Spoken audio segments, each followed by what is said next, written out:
The response mechanisms, note the last S in plural, the timings, the repercussions, the management of the international geopolitical opinion, and of course, we understand that Pakistan and China are good friends, and further that they are good friends in Bangladesh.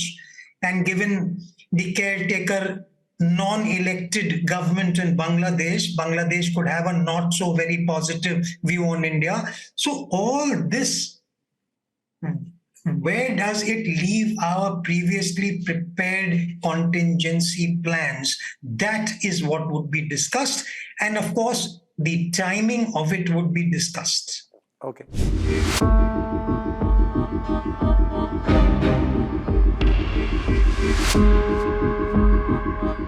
So immediate response. The answer is the response has to be at a time and place chosen by India when the opposite party is not expecting it. So it would be rather futile to pass any judgments on it. Suffice to say, whatever India does would not be what you and I would be expecting. Number one.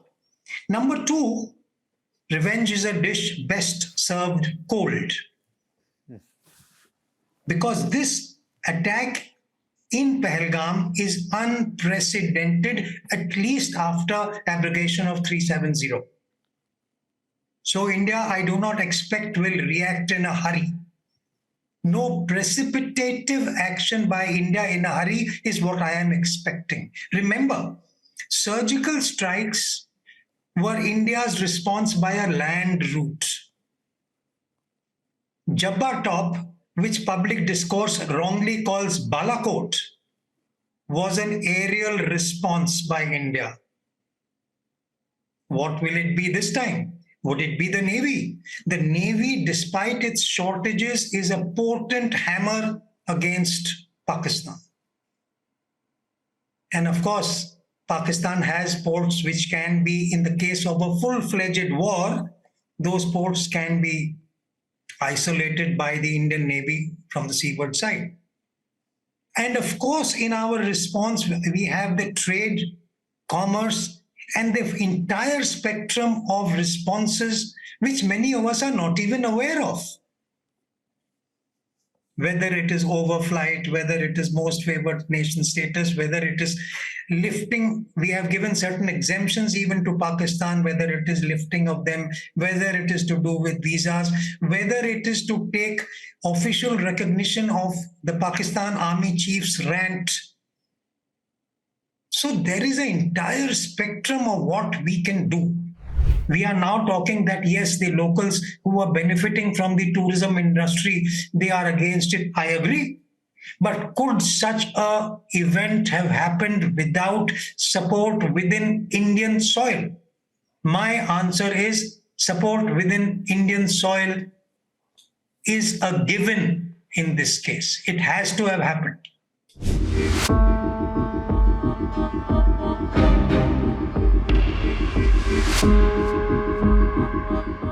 Of course, it's a possibility. The question is, again, see, national will drives political will, number one.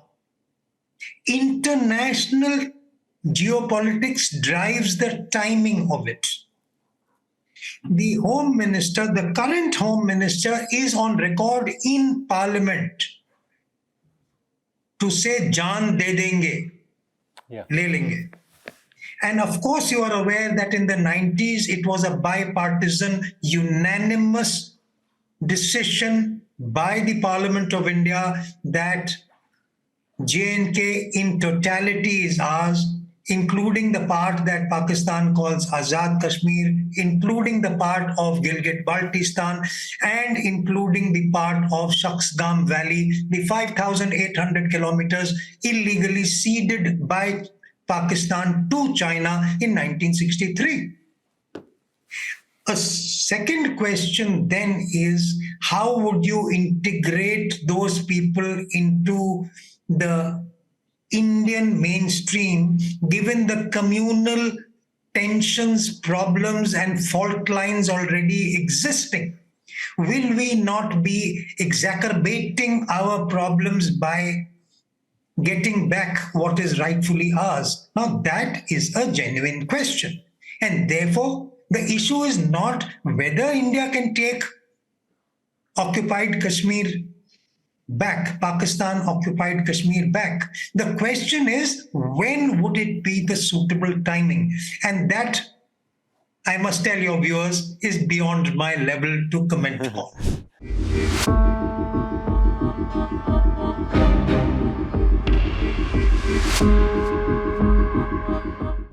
The Pakistan wants to keep conventional warfare tolerance threshold low to quickly escalate to the threat of use of nukes.